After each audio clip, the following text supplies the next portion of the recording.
Farmers and graziers are always keen to see how their levies are being used. Here's the latest offering from Australian Wool Innovation. It features renowned Australian photographer Anne Geddes, a striking wool top, and of course if Anne Geddes is involved, there has to be a baby.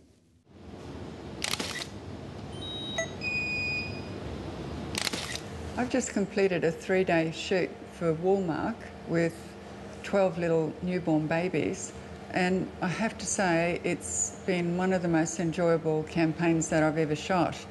When Woolmark first approached me to do this, I thought it was just a complete fit with all of the work that I've been doing for the past 30 years. And when we first started going back through my archives, I was really surprised at how naturally I'd been drawn to wool from the very start. So surprisingly, we got all of these babies fast asleep in these wool props. So that says something for the gorgeous qualities of this merino wool, especially the amazing top that we've been using. So good on you, Woolmark, and the merino wool's fantastic. So I'm really looking forward to working with you again in the future. Well, it's certainly cute and very watchable too, I guess. Let's hope it also sells wool, or at least wool products. Let's start our price check with the wool auctions in Sydney, Melbourne and Fremantle, where the action was exceptionally strong, in fact the best in many weeks. Competition pushed all microns up in a market dominated by China with some support from Europe. The Eastern Market Indicator lifted a remarkable 4.9% to close at 1,215 cents. Now that EMI, incidentally, is 28% up on this week last year. Heading to livestock now, when numbers on offer last week were way down, the main factor is the improved seasonal conditions, which allows producers to pick and choose when they sell. And another point, there's a consensus among traders that the quality of the cattle on sale varies from just good to possibly outstanding. Feeder steers lifted 7 cents, other categories were firm, and trade cattle recovered that loss from last week. Competition from all buying sectors was heated. Feeders, restockers and processors were all very active. Now this action pushed the Eastern Young Cattle Indicator above 400 cents. This is also the highest October level since 2005. The live trade across the north is helter-skelter. Exporters are anxious to get as many cattle out as possible before the wet descends.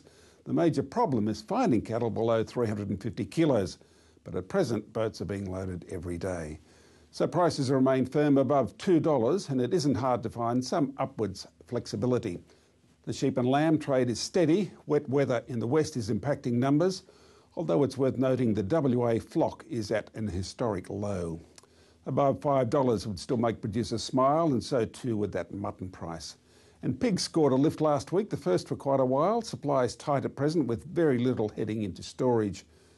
To grains now, and markets are lifted late in the week in response to the apparent euro fix. The real news is that wheat bins across the world are bursting. China can't get enough corn at the same time as it becomes the world's biggest importer of soybeans.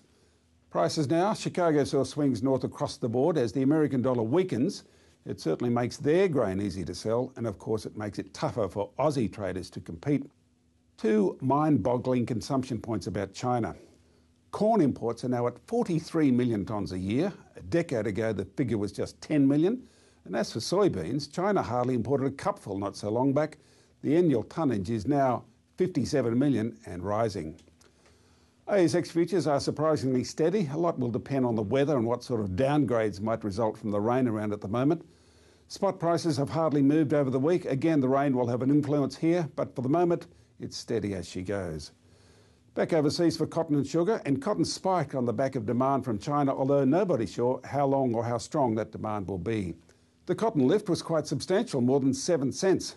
Sugar remains firm, with production lifts appearing to match rising demand. And that's the Landline check on prices.